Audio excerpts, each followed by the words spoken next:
Hey guys, this is Ira Coleman, the founder of Fluent Hustle. We're live on set here at Capital One Café as we continue our Financial Confidence and Money series. Today we are joined by Capital One Café's market lead, Ryan Laudenbach. He just came in from St. Cloud, Minnesota to be part of this show, be part of this experience. We also have Amy Westbrook, Capital One Café's money coach. We're going to be talking about how important it is to get a grasp of your money. Our guest today is Anthony Lygizos, the co-owner of Leven Deli company. Capital One Café believes in empowering people to feel confident about their relationship with money by leveraging resources to solve their money problems and help them reach their financial goals. Fluent Hustle believes in empowering entrepreneurs via a community of trust, sharing, learning, and growth to ensure entrepreneurial success and personal fulfillment is achieved.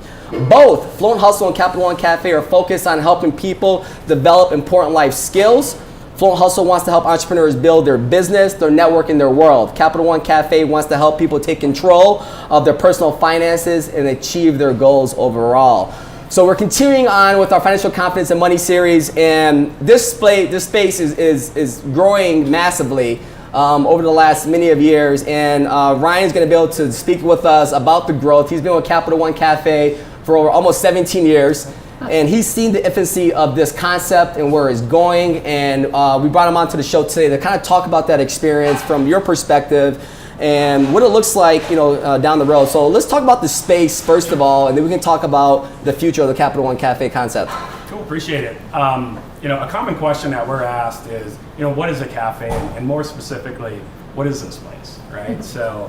For us, it's really about, like Ira said, we are here to empower people to be more confident with their money. We can do that in a simple, straightforward way, and by redesigning the banking experience, i.e. the cafe, it makes it more simple, innovative, and ultimately makes it a lot easier for you to understand how to take control of your own finances. From our perspective, this comes to life in two ways. So. Technology is pretty much driving industries all across the globe today. So there's the element of digital tools. From our perspective, offering award-winning products from a Capital One suite, online suite, and then the most important piece though is the human connection. So later on, obviously Amy will get to tell you a little bit more about that. But that's the idea of the cafes, providing a space that's relevant to people's lives today. Statistics show, truthfully, that about 60% of consumers do some form of digital banking at least weekly today. And that's whether it's through a digital device, online, whatever it may be.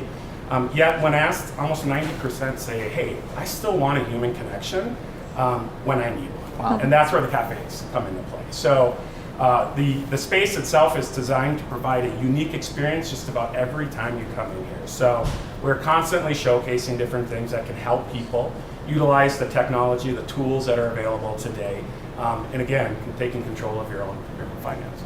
That's a great stat to mention about how technology is driving this industry overall, but there's still a deep desire to have the human connection. Absolutely. In business in general, banking in particular.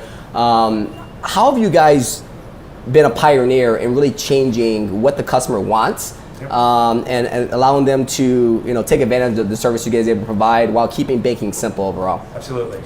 It really starts with staying connected with our customers and learning from them. We've listened along the way. So as Ira mentioned earlier, this infancy stage started 2001 in New York City. So that was our very first cafe. I've been able to kind of watch us grow and be a part of it over the course of that time. Very early on, it was all about, hey, there's this new thing in the banking world called online banking, right? So back in the early 2000s, and from there it was putting a face to it. That was the cafe's initial concept of, let's have a face to the online banking experience. Well, over the course of time, that's definitely evolved. Technology and the space itself involved along with that. So from that perspective, that's where, how we've grown to where we are. Equally important of what we do inside, in this case, these three walls or in a triangle building, is what we do outside. We make it a point of getting out and becoming an influential piece of the community across the globe. So currently we have 33 cafes from coast to coast, all with the same desire and the same mission of connecting with our communities. And that's offering space for local nonprofits that we work with in every one of these community areas. Here we have community spaces available free of charge for nonprofits, for students to utilize, to be able to connect other semi-private spaces, but becoming a centralized community hub is really what it's all about. Can you share with us, you've been through this project, the concept for 17 years. Where do you see it 5 years down the road, 10 years down the road, while you're able to, allow the relationship with the consumer to continue to flourish? Well, I mean, again, technology is going to continue to, become more and more, available and become more visible in just about anything. In some cases, it doesn't always necessarily say that it's going to make things easier. Again, so the most important thing 5 years from now, I would be happy to say that we are still going to be here. We're going to have a physical presence, but at the same time, what's relevant 5 years from now is something that you can come to expect that we will have as an opportunity to help teach, guide, and make people, again, more confident with their money. Thanks for explaining that, Ryan. Yeah, absolutely. Amy, like I said once before, you have the best job that anyone can have. I mean, you're making people feel very confident and comfortable when it comes to their personal finances and their money. And with Fluent Hustle, really focusing with entrepreneurs and giving them a sense of taking control of their life when it comes to money, and then transitioning over to business because we understand how important it is. We really want to emphasize, what are you providing as a business coach, and what are you able to provide to the consumer who wants to take advantage of the resources that Capital One Cafe has available? Well, first of all, I'll tell you that I'm a certified life coach and a professional money coach. So I really can meet customers wherever they're at in their money journey. And so Capital One offers 3 complimentary coaching sessions to anyone in the community that wants to come in and sign up for the coaching. So technically you don't have to be a Capital One customer. We feel like if we do the right thing and we show up in our community space, people will want to do business with us. But it's an opportunity for customers to come in, get really clear on what their goals are around their money, and sometimes just bigger life goals. That needs to happen first sometimes. Yeah. And then we remove any of the roadblocks that are there, and then put together a plan to make sure that they start achieving those goals. And you guys provide workshops, one-to-one sessions for the consumers that come in here, and you talk about life changes, right? Getting into business is a very, very major life change. Psychologically, financially, from a time consumption standpoint, overall. What can one expect from a one-on-one coaching session from you that can really just kind of boost their confidence, at least identify where they're at in their current season of their life? Yeah, sure. And so I think what people are surprised about is how much we get accomplished across 3 sessions. It moves really fast. And the magic doesn't always happen inside the session. A lot of times they get that pearl, they get that insight, and it's what they do with that insight when they leave that they start to experience some pretty big shifts in the way they think and the way that they handle their money. So over the summer, there's been an ongoing theme here at the Capital One Cafe nationwide, and it has been around financial superpowers. Mm-hmm. And I'd like for you and Ryan to kind of elaborate, what is financial superpower and how can a consumer identify with that to make the money conversation more fun? I'll start. So, first off, when you talk finances, it's not an easy conversation, especially in what's available and trying to identify what's best for you. It's overwhelming. It can create anxiety. So the idea behind everything we do is provide a unique and comfortable experience to be able to play off of some of the things that are on your mind. So that, to Amy's point, we can help you achieve your journey. So Financial Superpowers was an element in a campaign, or still is a campaign, that we work with customers and we say, listen, everybody has a superpower when it comes to your finances. Along the way, there's villains, right? And it's identifying what those specific villains are that may be different for individuals. They're not all the same. And we can do it in a fun and easy, calming conversation way. And again, everyone loves to play with the interactive type tools that we provide with that. And so when it's all said and done, you're able to tie yourself and tie your behaviors of who you are into an actual superhero. And it helps you along your journey. I just, as a coach too, I love that you can get insight, and a lot of times just naming it. One of the things, we have the superpowers, and we also have our villains as well. And one of the villains is the impulsinator. And I mean, how many people buy stuff impulsively, right? A lot of us do. So it puts sort of a fun light on your habits, but by putting a light on it, it empowers you to change it. I love this. I'm a huge fan of the money coaching opportunities that anyone can take advantage of, especially if an entrepreneur. One, understanding where you stand is the reality to get better coming ahead. There's many individuals that are starting off business in debt, using up credit cards, spending, impulsively, thinking that solutions are going to make sense for them. But having that conversation with someone that's independent from your circle, either a spouse or a best friend or a parent, and going to someone that you can trust on a regular basis, it really allows you to just recognize where you're at today and help you align your goals to get there in the future. So I commend you guys what you're doing with the money coaching and the resources you have available overall to help individuals just take harness of where they're at when it comes to their finances and their money. I was speaking with someone earlier today before we got started in the pre-networking, and they didn't even know that money coaching was available, but they were just like, wow, like just imagine if you can take control of your finances as an individual, imagine how that can transition over to being a business. Absolutely. And what you can do, because those same limited beliefs are going to carry over into your business. There's really no separation between you and them. They show up. Yeah. So let's get our guests up here today. We have Anthony over at Leven Deli. Ryan, thank you very much for joining and being part of this experience with us. So what's unique about Ryan is that he has recently started his business last week, grand opening. Congratulations, thanks for being part of this experience. Ryan and I we don't know each other that well. However, we have a common circle of influence, and that's through the Commons in Champa. And you being taking part of that entrepreneurship co-stars program, and getting a chance to understand who you are as an individual first, and then understanding who your customers are, and then following your dream. And last week when you had your grand opening, you said something to me that just resonated, and I was so proud to hear and see as we stood back at the entryway of your deli, and you said, "It's amazing to see my dream come true." And when I heard that from you, and I just saw it in your eyes, and just looking at your customers lining up, trying the samples, and placing their order, I'm proud to see you get to this endeavor and make an achievable goal that has come true. So let's give him a round of applause for taking that leap of faith and making that happen. So let's talk about who you are. He's from Chicago. I'm from Chicago, so we got some Chicago love. We won't get into the baseball conversation or anything like that. We'll talk about that off record.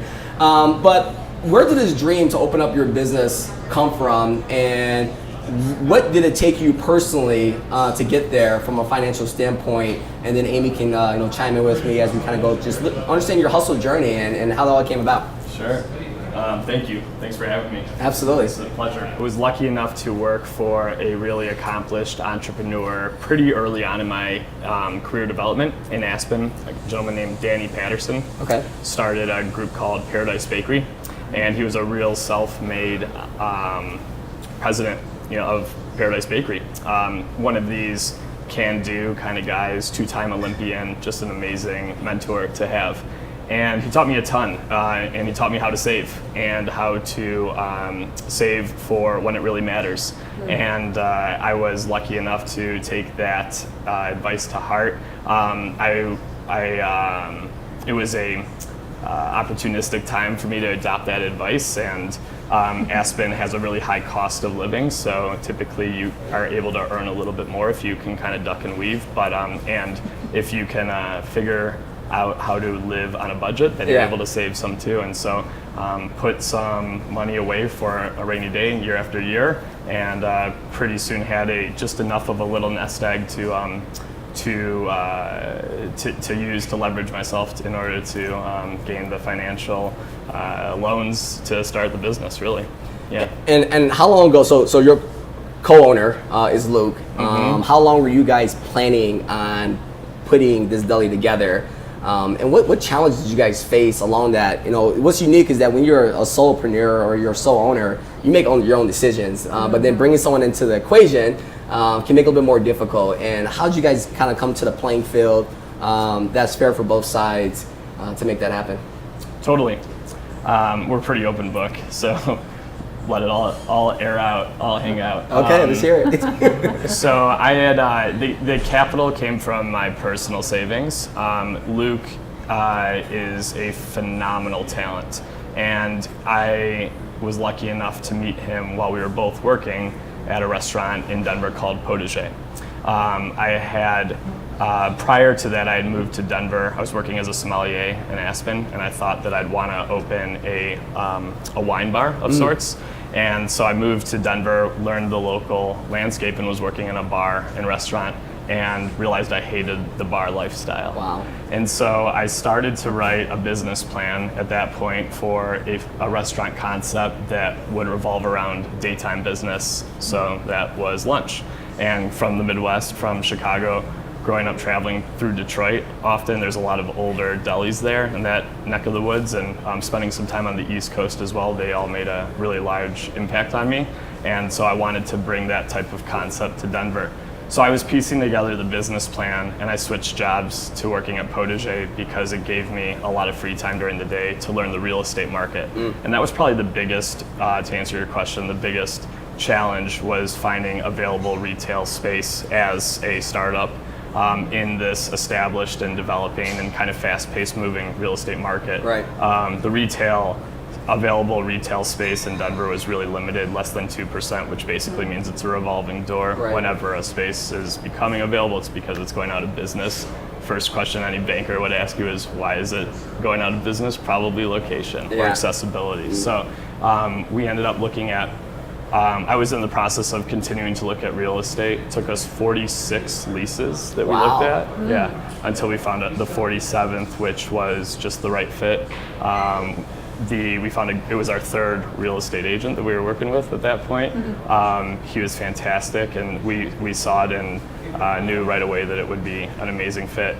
At that point, I spoke to Luke about the concept that I had been developing, and I didn't think that he would be interested in really partnering because he has such a command over fine dining, and that's a pretty rare skill set to have. Yeah. He was the best I'd ever seen at that, and turned out that he was considering a transition in his career as well because of lifestyle, really. You know, he has he's married to a lady who's a fantastic teacher, and they have a 2-year-old at home, and he wasn't able to see his family, and didn't want to put his blood, sweat, and tears into working every evening for the rest of his life. Right. So we decided to partner, and we have a operating agreement that's structured around us gaining 50-50 ownership over a 3-year period. And I feel like the luckiest guy in the world to be able to partner with him. Good for you, because very difficult to find a partner. Perfect timing, perfect scenario, utilizing both your talents. Totally. And then coming to an agreement that's going to allow you guys that peace of mind that you obviously have right now to be able to say that in place. Let's talk about the concept of your restaurant, right? Sure. So if you can just, I'm not sure if everyone had a chance to kind of do some research on his deli, but let's talk about that. You're from Chicago, he's from California, or at least took the concept from Cali. So what is it that you guys provide from a deli standpoint? Sure. Thanks for asking. When Luke decided to get involved, it really opened up this wide array of ability because he's got such command over food. Okay. And given the right equipment, the world's our oyster. And so it's almost a scary amount of opportunity there, if you will. And so Luke learned, like you mentioned, he's actually from Colorado Springs, but he spent about 10 years cooking in San Francisco, where farm to table is kind of coined. Yeah. And he loves cooking with vegetables, and just as much as he does with meat, he's a total carnivore, but he really has an appreciation for farmers and for fresh produce. So when we looked at the deli concept, we said, all right, what is a deli? Because it's kind of become an obtuse definition over the years, and we did a fair amount of research on it, and then we tried to really define what a deli, what we thought was important in the concept of a deli, and how would we play that forward, in order to help continue to develop it. As we're doing this, we're reading in the newspaper about all these famous institutional delis on the East Coast, Carnegie Deli, Stage Deli, closing their doors, shuttering, which was we definitely took note of and definitely influenced us as well. And to Luke's contention was that the American delicatessen was a food concept that was developed in the 1890s, late 1890s, when there was this influx of European immigrants, really in New York.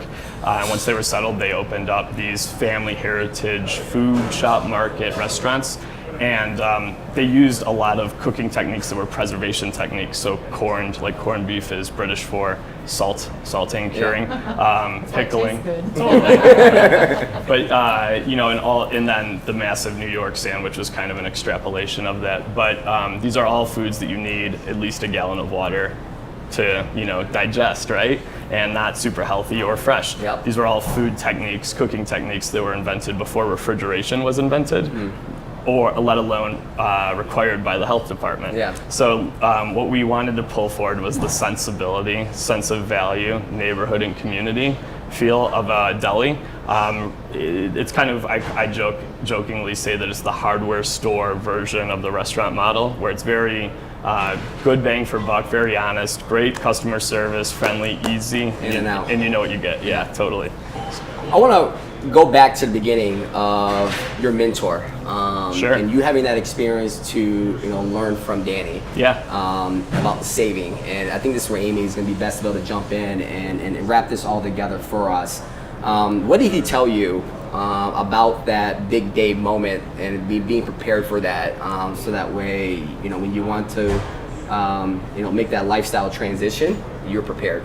So he had this concept that he would call his ideal scene, where he would he wrote down on back of a little business card how much he wanted to be worth, and where he wanted to be in life, and where he wanted to be in business. And he challenged me to do that, and that was really where that conversation stemmed from. And that is a terrifying exercise to go through, to really face yourself in the mirror and say, it's just me, I really gotta own this. And he showed me the version that he did. I believe, and I could be incorrect, but I believe when Paradise sold to Panera Bread, it sold for $550 million. Yeah, and he started it single-handedly. So, Wow. Yeah, and don't quote me on that. Yeah, but yeah. it, Close enough. Give a few zeros. You're off 10%. I'm okay. Yeah. So he showed me this, and as we were going on this hike, and he kind of said, "What's your ideal scene?" And he kind of explained to me that if I wanted to pursue a career in hospitality and restaurants, that you kind of come to this crossroads between starting your own concept, a unique concept to develop and own, or going into the corporate structure in order to have a lifestyle that I wanted. And I knew I loved the entrepreneurial side of business, the creative side of business, the team-oriented side of business, and I knew I wanted to develop a unique concept. And so that's where it kind of stemmed from. And he kind of challenged me. All right, have you written down on your card yet? What's your ideal scene? Go for it. Wow. And, yeah. But I'll say is from a coaching aspect, that's really building out a vision statement. And a lot of times that's square one when a client comes in, is owning the vision. Totally. Because it's really scary, and what bubbles up a lot of times is, well, that vision is too big.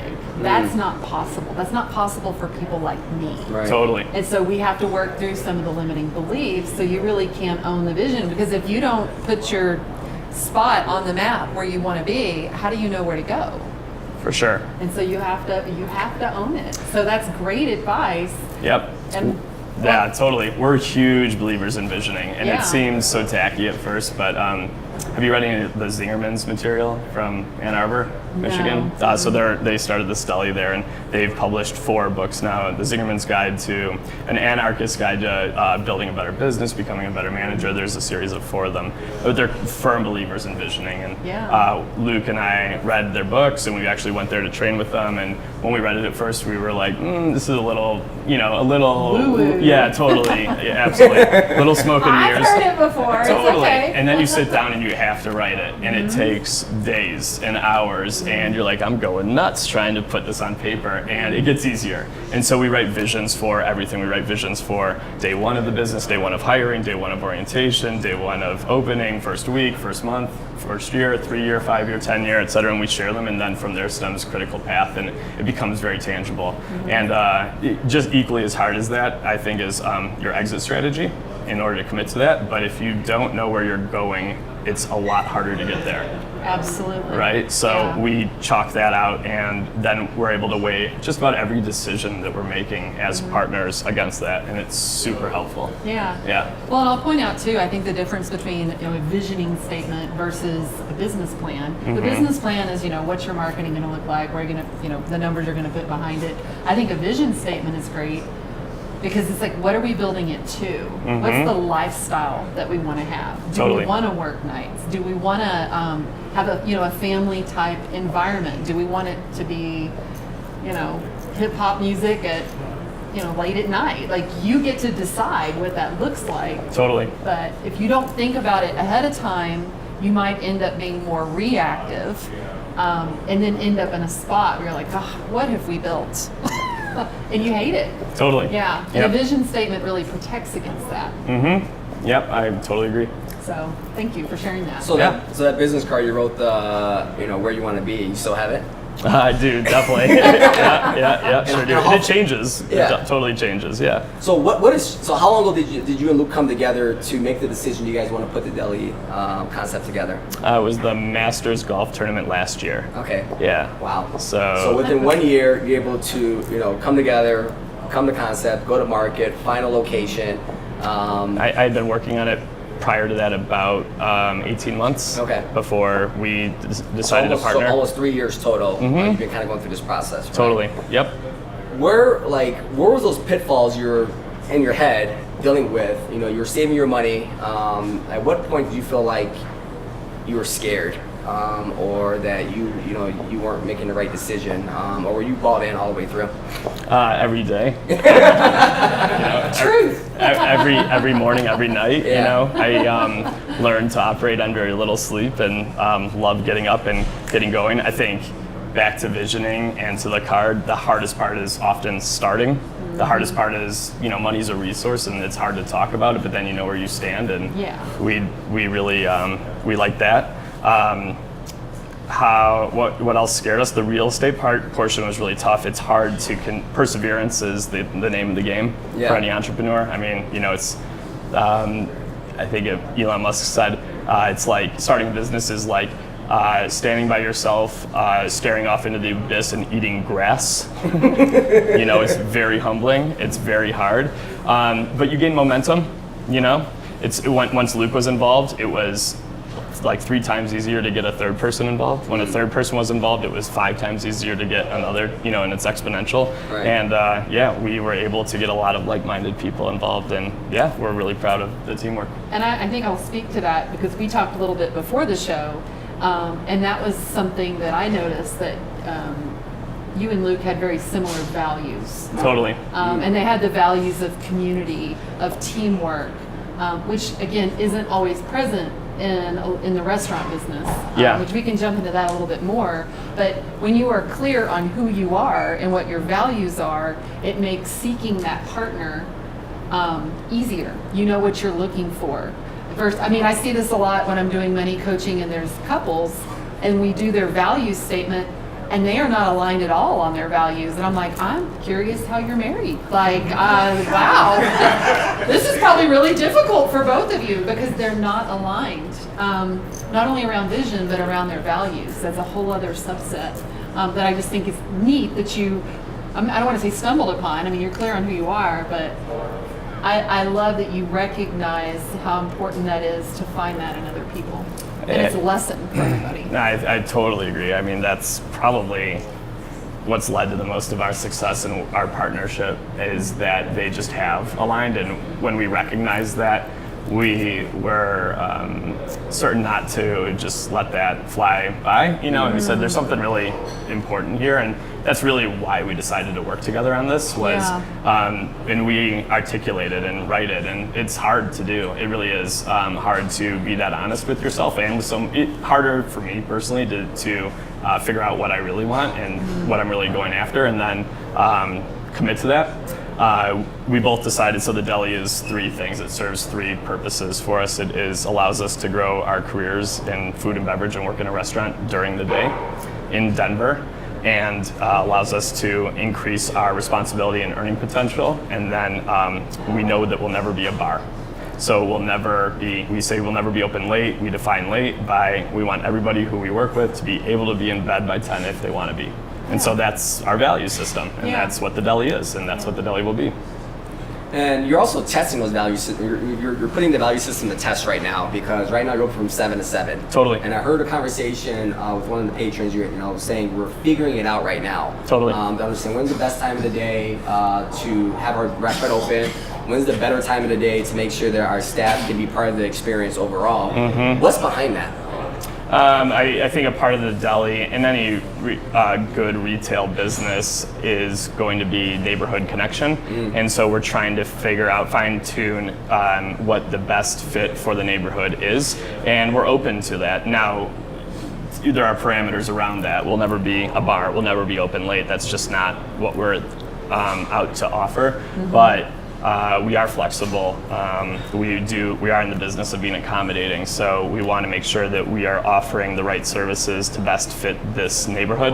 And with the growth model in place, it's kind of it's a catch-22, because you don't want to change the business plan in order to divert from your long-term goal or growth plan. In other words, if you have a number 2 and you're totally off track, then that would definitely change things. Again, visioning helps you check yourself a little bit. But if, for instance, if everyone in the neighborhood said, we would really wish you were open until 8, all of us work until 7, etc. Sure, absolutely, no problem. That's easy enough to schedule around it, and it's something we discuss with the staff as well. The whole team is aware of that we are flexible in those regards. But so there's stiff parameters, but there's a lot of wiggle room in between.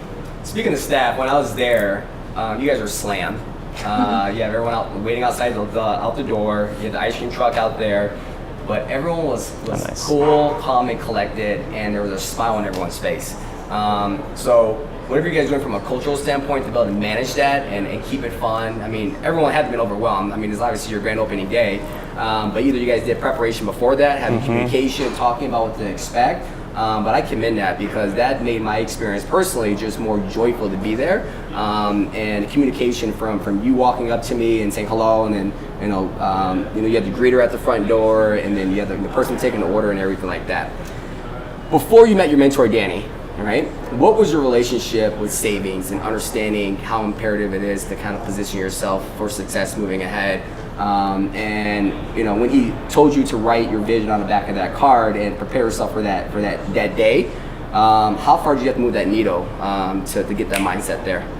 Sure, I was terrible at it. I have very expensive taste, and my parents would tell me, we hope you make a lot of money. When I was, I think, in 2nd grade, and they go through that exercise, what do you want to do when you grow up? I said, I want to make money, and my dad would kid with me, great, you should get a job at the Mint, physically make it.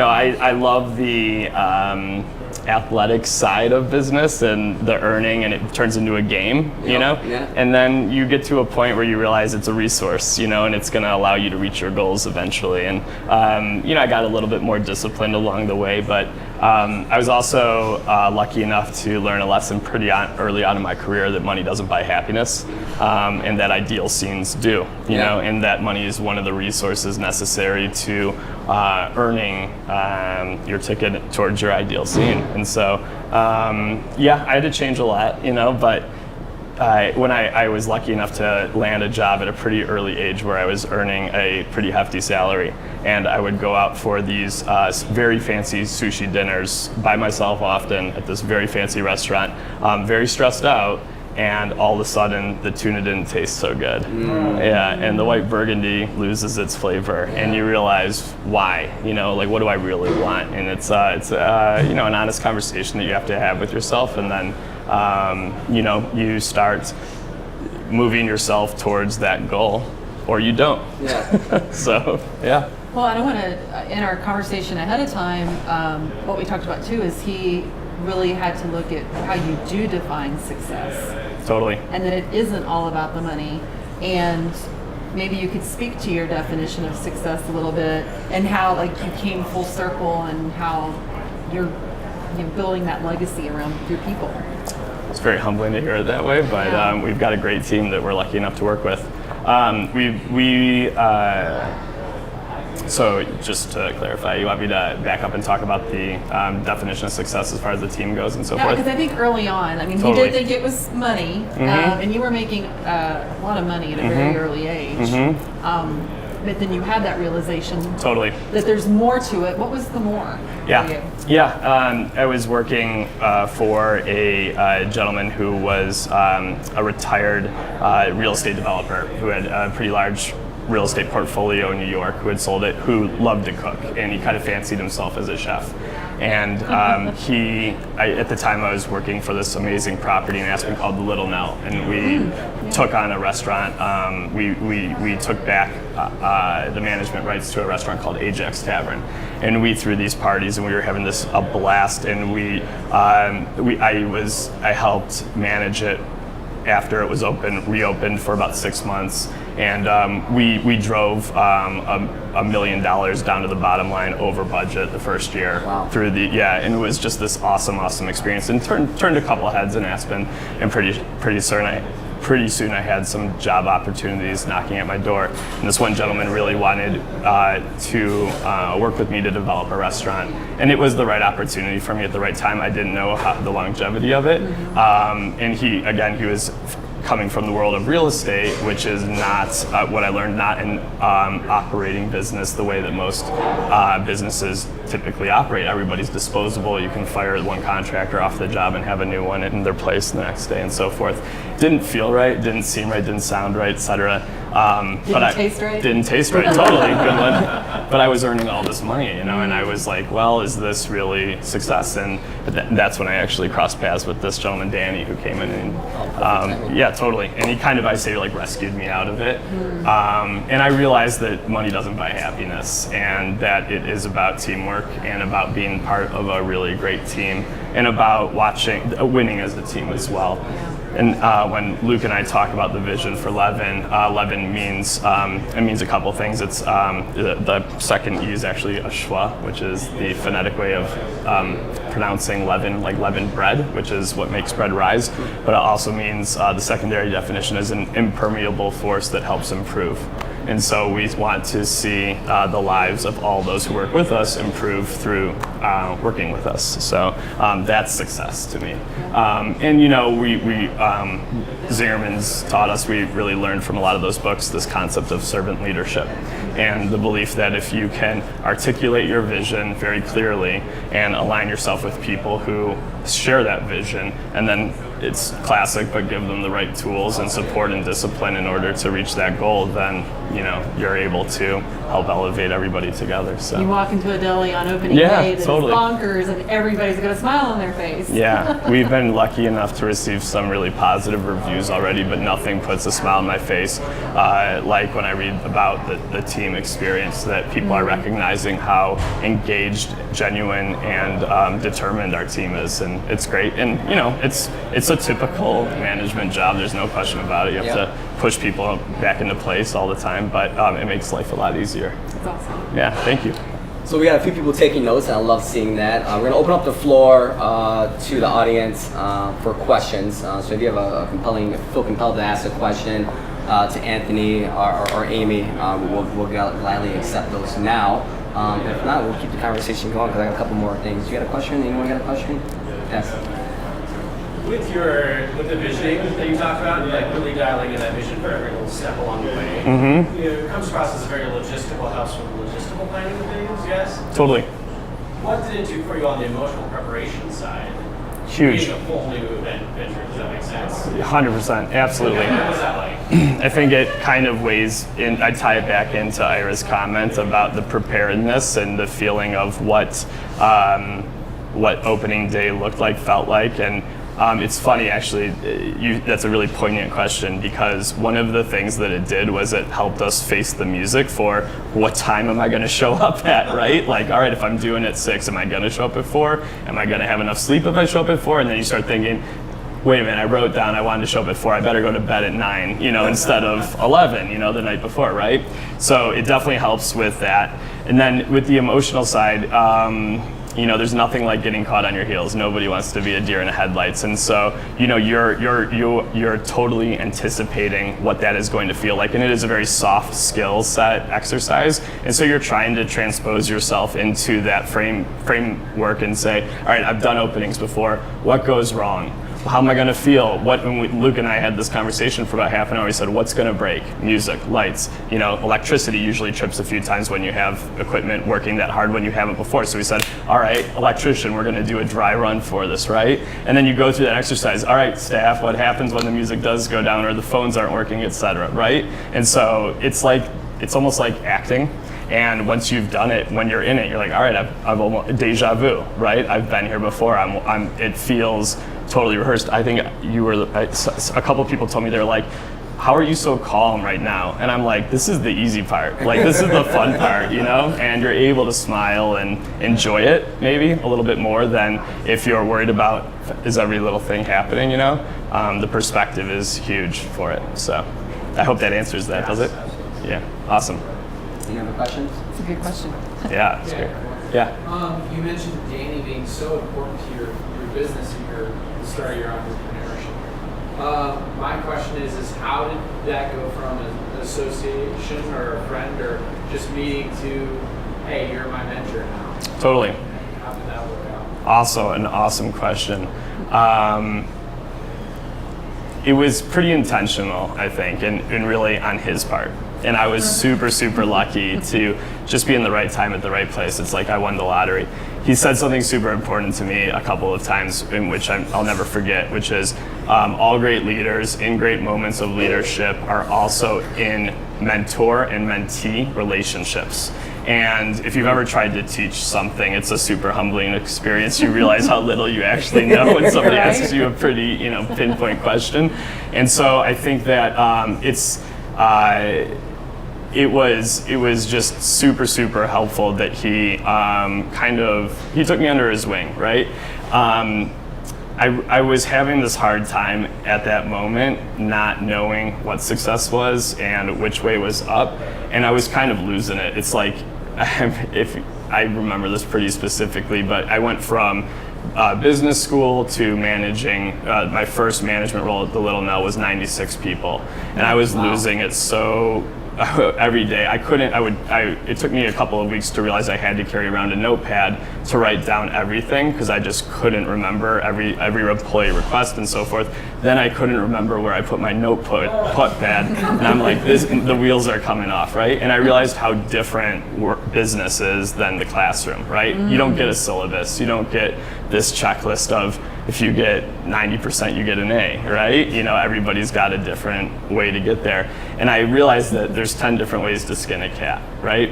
And so when Danny told me, hey, I'm interested in kind of having this formal mentorship relationship with you, are you interested as well? And he'd done it a few times before, and I was like, that's exactly what I need. It was huge, and I think it's a lot easier to emulate than it is to reinvent the wheel. And management is this very loosey-goosey art, right? Everyone's got a different style, and you don't know which is right or which is wrong. And so if you can align yourself with somebody who you say, I want to be like that person, that's huge. It was huge for me, and it's something I do all the time. I often try to find somebody who I can align myself with, and then just say, I want to be your friend. I want to learn as much as I can from you. The good news is everybody loves getting advice, and so if you're lucky enough to find somebody in the right situation, it helped me get to where I am for sure, without question. I wouldn't be here without it.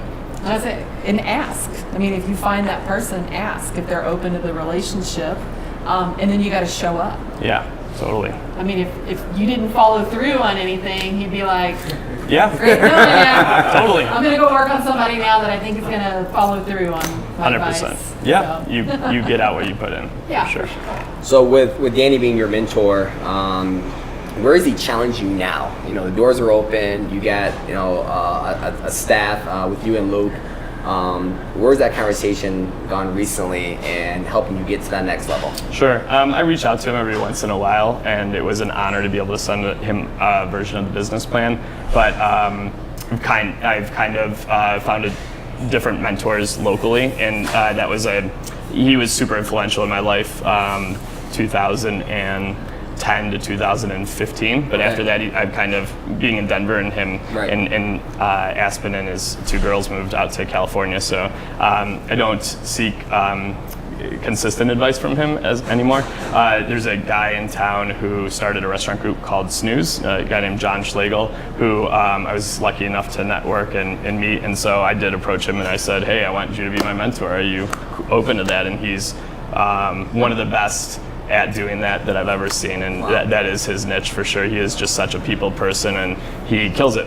And so I check in with him. We have actually, that's how I know Kendra, who you also know. You know, he's kind of connected the 2 of us and said you guys are in similar stages and ages in your business development, and we should grab lunch. And so we have lunches once a month. I meet with John. I try to meet with John one-on-one about once a month. He's had open doors. We go fishing, we go golfing. He's just been a huge mentor to me in my development, and he helps with everything. I mean, he's been there. Snooze embodies a lot of the same. He started Snooze. Embodies a lot of the same values that we try to emulate, and so again, it's like, I want to be John, so how do I, hey John, what should I do here? And he gives me advice, and it's not always the best fit for us, but it is huge for our perspective and learning and development. So Love it. Yeah. Love it. Any other takeaways or comments you any other questions that we might have from the audience? That's it? All right. So what's the best advice that you can give, right? You've been in this particular business for 1 week, right? 7 days. But Get your pins. Yeah, this is gonna be good. But you've been on a 3-year journey, Totally. right? You've been on a 3-year journey. You went through a lifestyle change from corporate America per se. Sure. And making a great ton of money to walking away realizing that you weren't fulfilled inside. Mm-hmm. And you were able, it seems like the roads keep on coming together for you to make this perfect storm. What's the best advice you can give to an entrepreneur from a just go do it perspective, and then also from make sure that they're prepared financially, coming ahead? Totally. That's a great question. And I definitely underqualified to answer it, or at least feel Give that yourself way. some credit, man. So John has a brother, Adam, who is an MBA, very business acumen, is a fantastic mentor as well. And I was seeking some advice from him once upon a time, and I'll never forget these words that he told me. He looked at me and he said, wouldn't you rather be doing and failing than not doing at all? Mm-hmm. And it was, it really hit home with me, just rang true, and I'll never forget it. And it was that moment where I decided I'm diving in.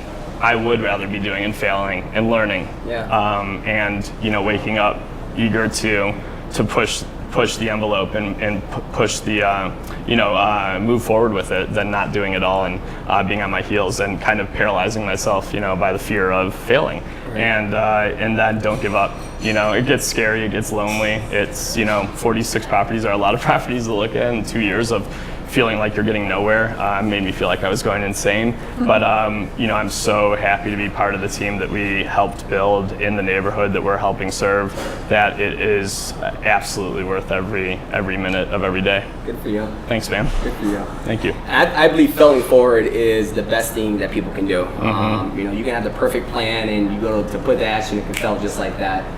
In order to refine that plan over and over again, you got to keep on pushing forward. You got to figure out what's not working. You got to fail forward on a regular basis, and you can't be afraid of what that rejection might be. Like going through 40, almost 50 properties, and finding that right person to come help you out and build that team. And you're probably gonna go through this down the road. That team might not be the best fit down the road, but you got to keep on making sure that you have people on board with your vision coming ahead. Yeah. And I'm glad you said that, because that's very important, because being an entrepreneur, being in business is a very lonely journey. There's going to be many a times that, we're all going to find those situations where it's just not working. But, it might be another 3,000 feet ahead of you, it might be 3 miles ahead of you. Or 3 feet. Or it might be right there, just one extra step, right? So whatever it might be, just continue to fail forward and find that success overall, right? So I appreciate everyone being here. Appreciate everyone that has been listening in and watching our show today. Again, this is Ira Coleman, the founder of Fluent Hustle. We are a community that empowers, promotes, and inspires entrepreneurs through stories shared of Anthony to just allow you to find a higher level of achievement and bring on Amy and the Capital One Cafe partnership to really let you know that there are resources available to you. And in order to find those resources, just look. And Capital One is wanting to help you out overall, but you have to be resourceful as well. You have to take advantage of what's going on. And what I love every single day that people are telling me about the show that we're putting on together with Capital One Cafe is that many people do not understand or even know that there is a money coach available for you. There's executive coaches out there, there's purpose coaches out there, there's business plan coaches out there that give you strategy, make it happen. But the fact that you guys have a money coach that can really be a resource for you, give you that confidence to go out there and fail forward ahead when it comes to your finances, I believe is imperative. And I have my limited beliefs, and I'm sure everyone else does when it comes around money. And the classes and workshops I've done with you, Amy, have been tremendous for me personally. So I encourage everyone to come here locally here in Denver or across all the 33 locations like Ryan said earlier today. So thank you guys very much for coming in. We appreciate it, and have a great day. Thank you. Thank you. Same to you. How was it?